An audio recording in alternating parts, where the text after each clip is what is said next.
so strong.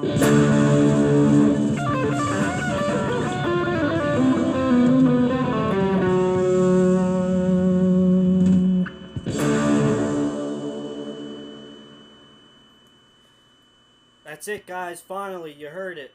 That is probably the best take I did out of the last few I've done in this session.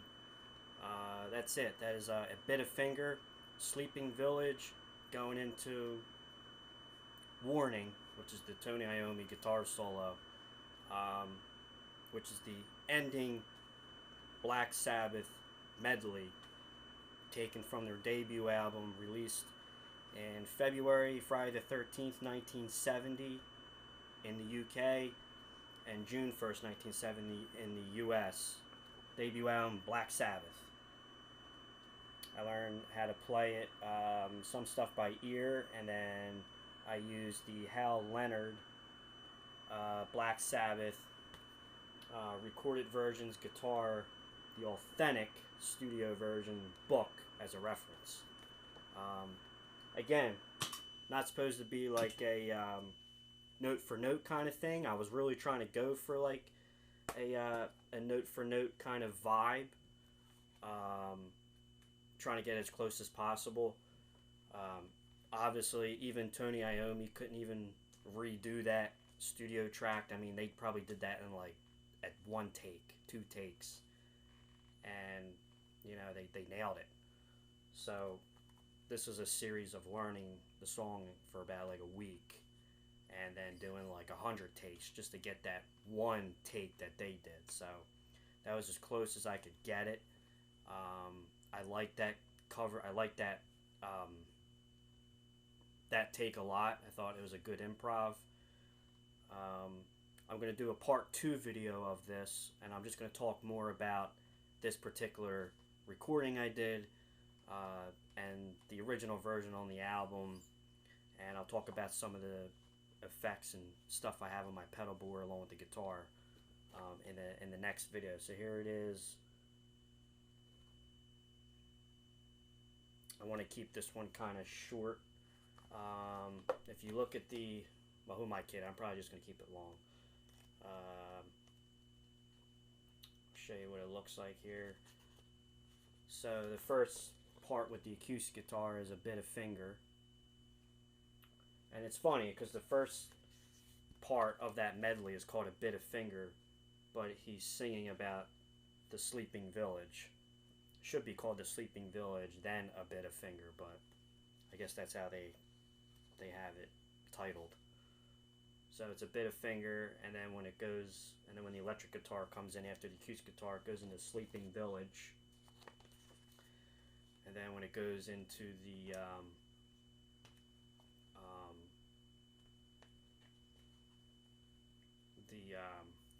slow down part with Ozzy coming in singing some bluesy lyrics, that is known as Warning, along with the guitar solo.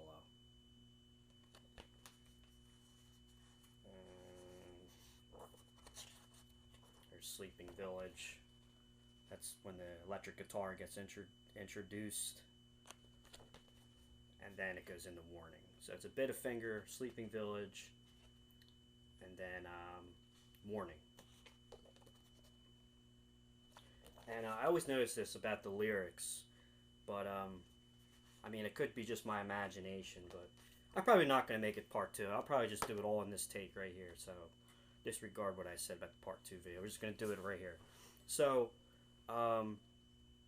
if you, the lyrics in A Bit of Finger, sunrise, red sun rising in the sky,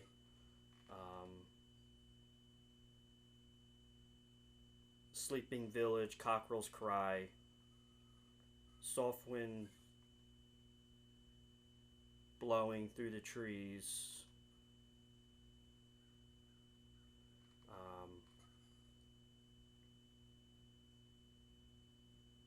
ease my mind, feel at ease, something like that. Tried to memorize it. When I first heard that, those lyrics and that introduction with the acoustic guitar, I thought that was the most eeriest guitar riff and lyrics I've ever heard. And now we're going like deep here. So I remember when I first heard that, I was more scared of that than the song Black Sabbath, because I just felt that when you heard that acoustic guitar, it was so subtle. And by the way, I believe it's an E minor 9 chord, which is, turn my acoustic simulator on.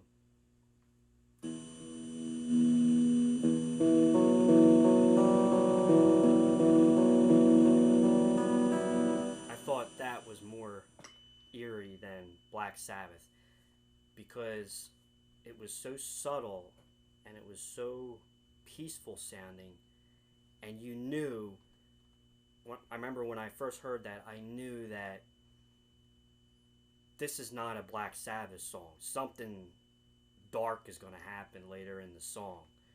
And when the first time I heard that, because it was too slow to be a Black Sabbath, so I was like, this is a weird introduction. It kind of misleads you.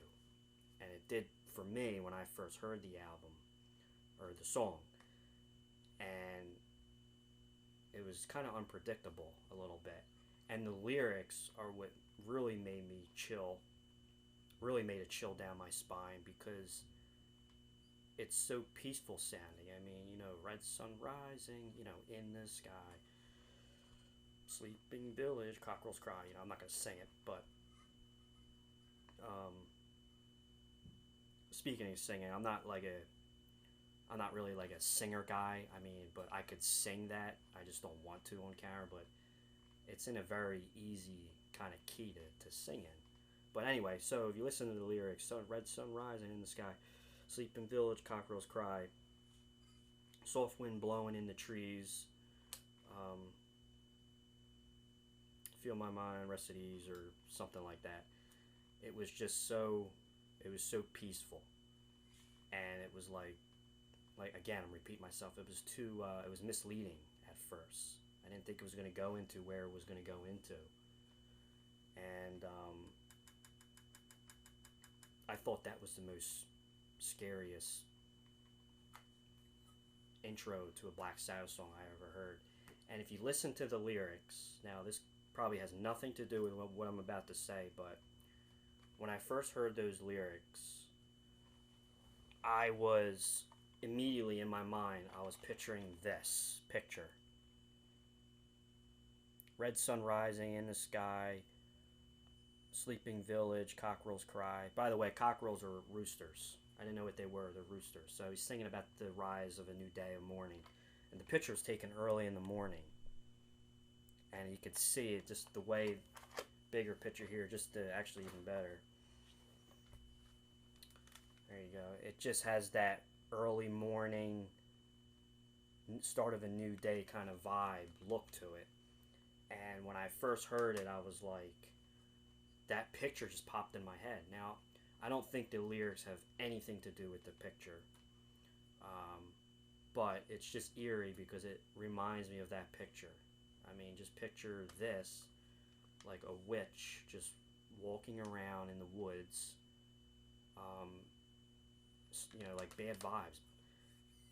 And the lyrics are like so misleading because you're thinking like, you know, it's kind of peaceful, but there's something eerie behind it. And then it just goes into that, you know, that medley that just turns to fire and hell, you know, and it's like, whoa. And I think that's what's really cool about that song. So anyway, here's the Warner Brothers vinyl release, the CD edition. I'm going to try to talk fast. I apologize. These videos are so long that I'm putting up recently. Louisa Livingstone is the witch on the cover. She's a real woman. She was 18-year-old in the photo. You open up the CD. There's no inverted cross. It's just black. It says Warner Brothers 1970.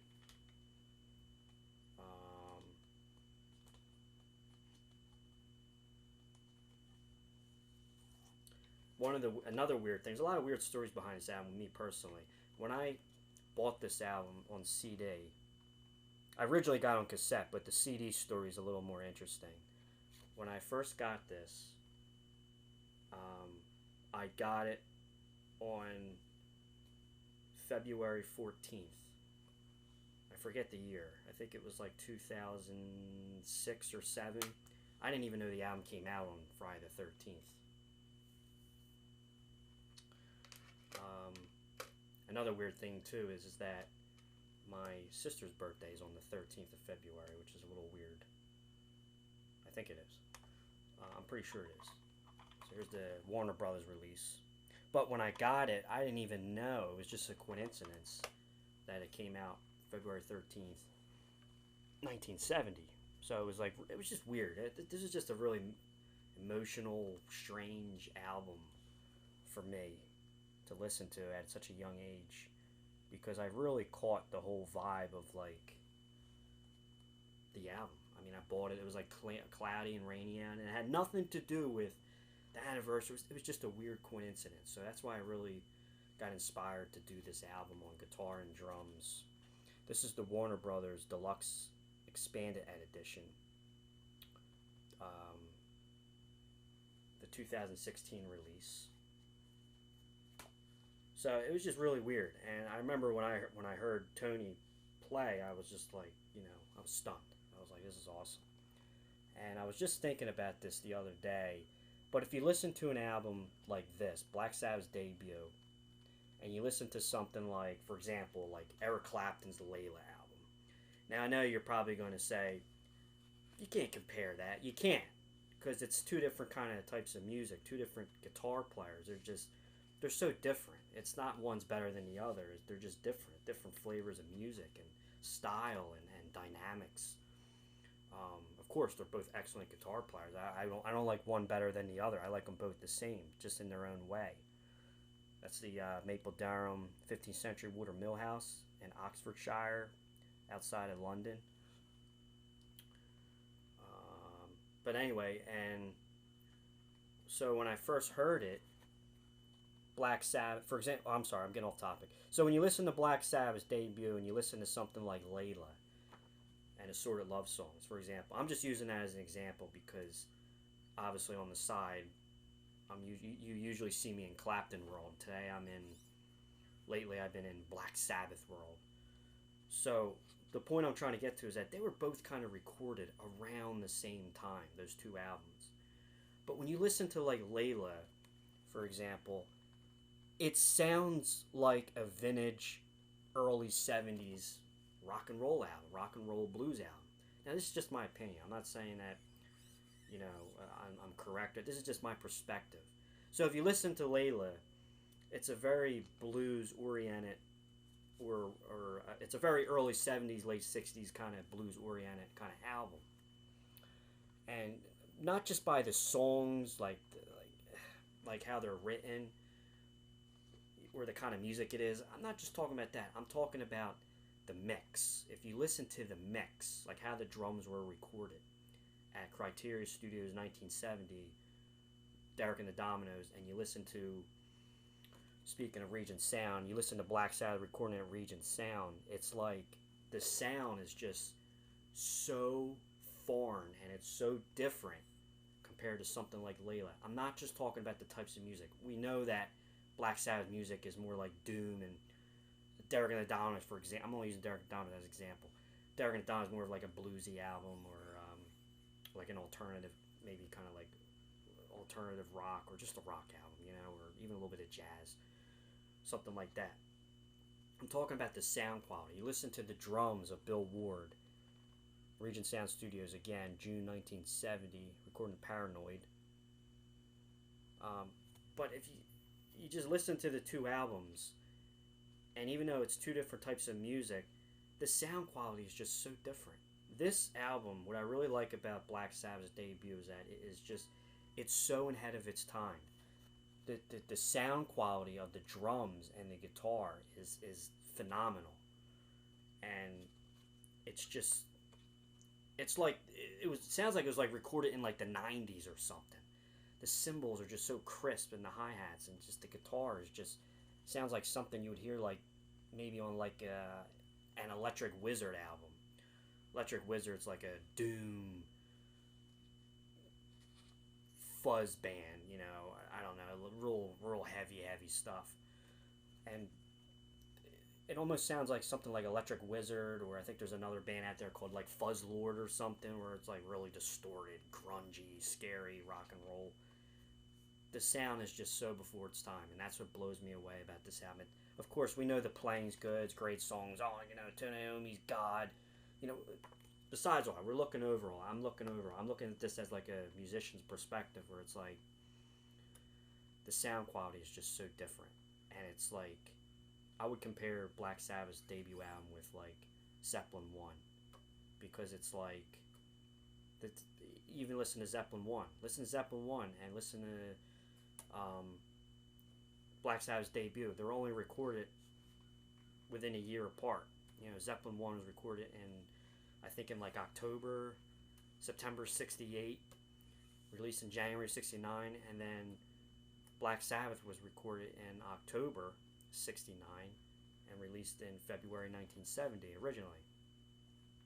And you listen to those two albums, the drums, especially the drums, so heavy, so spacey and roomy. It has that live vibe about it. Like Bill Ward said, he loves the debut album because it sounds like a live album. But it's live, but it's in the studio. In other words, they just set up everything and they just play and they just record. And there's guys sitting in the booth and they just do one day for playing, the next day they did for mixing. That's the story of the debut. It was recorded in like 8 hours. And you listen to like more 60s, early 70s music, the drums are very boxy sounding. as Jimmy Page would say. He didn't want the drums to sound like that on Zeppelin-One. He wanted them to sound big and roomy and you know, not to get off topic, but Jimmy Page, for example, Led Zeppelin. Jimmy Page was the mastermind behind the drums, believe it or not.